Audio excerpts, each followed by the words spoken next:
What's going on, you guys? Today's a freaking awesome day in LA, and I decided to take the car out for a little bit of a spin, and in the meantime do a vlog since I haven't done one in a while. And in today's topic, we're going to be talking about the new 2018 Accord.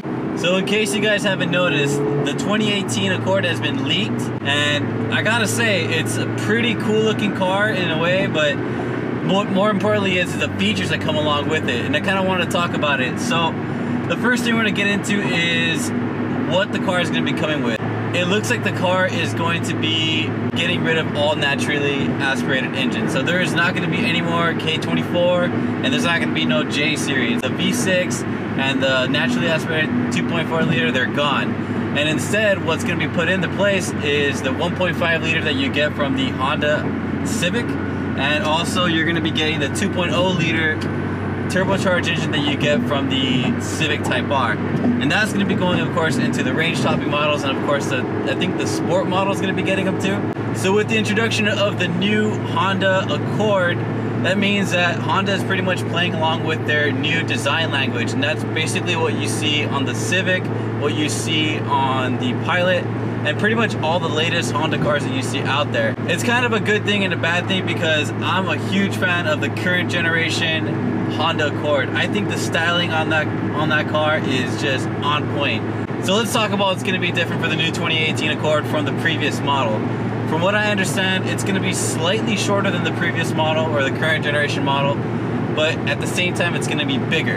Inside, you're going to have a lot more room in the back, a lot more room in the front. Overall, I think the car is going to be about 35% stiffer thanks to a lot stronger steel that's going to be used in the construction of the car, which I think is great. Anytime you get a stiffer chassis, that's always good for performance. And speaking of performance, Honda has also decided to go ahead and keep manual transmissions in all of the engine models that you choose from, with the exception being that I don't think they're going to offer it in the Touring model, which, I mean, it's kind of understandable, given that the Touring model is more of just kind of a luxury, almost Acura type of Accord anyway.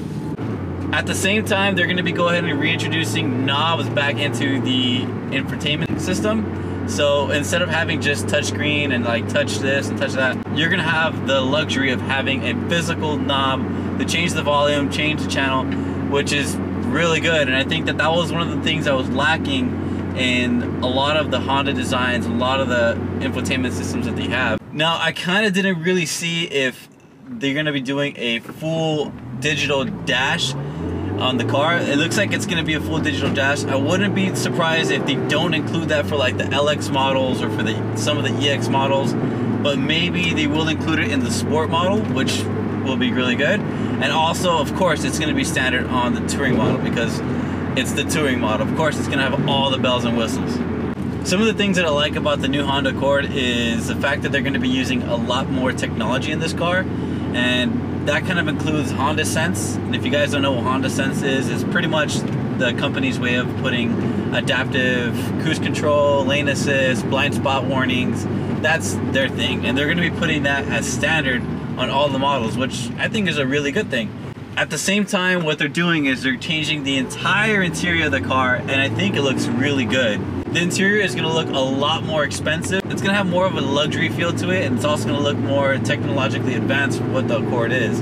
However, one of the things that Honda is doing that I'm kind of not a fan of, and that's getting rid of a regular handbrake. They're putting in an e-brake, literally like an electronic handbrake, instead of the old mechanical handbrake, and that's kind of a bummer because I think, you know, that's just one more thing to go wrong in a car when you put an e-brake on, like an electronic brake on. It's not going to be the same as a mechanical brake, and I'm gonna miss that if, you know, they do keep on doing that. And, you know, it does save a lot of space in the center console, but at the same time, it's like, I kind of feel like it's not a car anymore. But that, you know, of course, that's just the way I look at it. Some of the other things that I don't like about the new Accord is just the way that the car was designed. It's kind of bulbous. It's kind of like really like round looking, and it reminds me of a Chevy Malibu in the front. The back is more reminiscent of a Honda Pilot, which could be a good or a bad thing depending on how you look at it. You know, I personally think that it's just what Honda's doing right now. That's their current design language. So you really can't beat the current generation Honda Accord's exterior. Personally, I think that's the best looking Accord they ever made. What I'm really hoping Honda's going to be doing with the new Accord is that hopefully they're going to be doing a mid-cycle refresh that's going to give the car a lot more aggressive styling than what it currently comes with. Because at the moment, I think the car is a little too tame and a little bit too pedestrian looking, if you want to say. It doesn't look right to me. It doesn't look like it's a step forward in terms of style. It's more of like a step back. Yeah, they incorporated all this new technology. They introduced a turbocharged engine, the CVT, the 10-speed automatic. That's a big step forward. But at the same time, the way they have the style on the car, it's not really a step forward in my opinion. I think that it looks too plain. I want it to just, you know, pop like it did with the current generation model, the current mid-cycle refresh. It looks really good in that particular body style. Like if you look at it, it looks sporty, it looks aggressive, but at the same time, it looks elegant. And that's what I really like about that car. Unfortunately, with the new Honda Accord, I just don't see it. I want to like the exterior, I really do, but I just can't. I'm just hoping to where the point where Honda gets to that mid-cycle refresh, they're gonna make it look really good. And hopefully that is something that Honda's gonna deeply consider, because, you know, as it stands, I'm not feeling it. On the outside anyway. The interior looks great.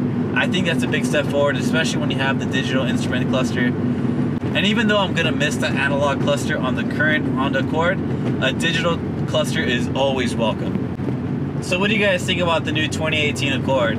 Whether you guys care about it or not, I want to hear your opinions about it. Leave your opinions and your comments in the comment section down below, and I'll go ahead and check it out. That's gonna be it for this video. Hope you guys enjoyed it, and I'll catch you guys in the next one.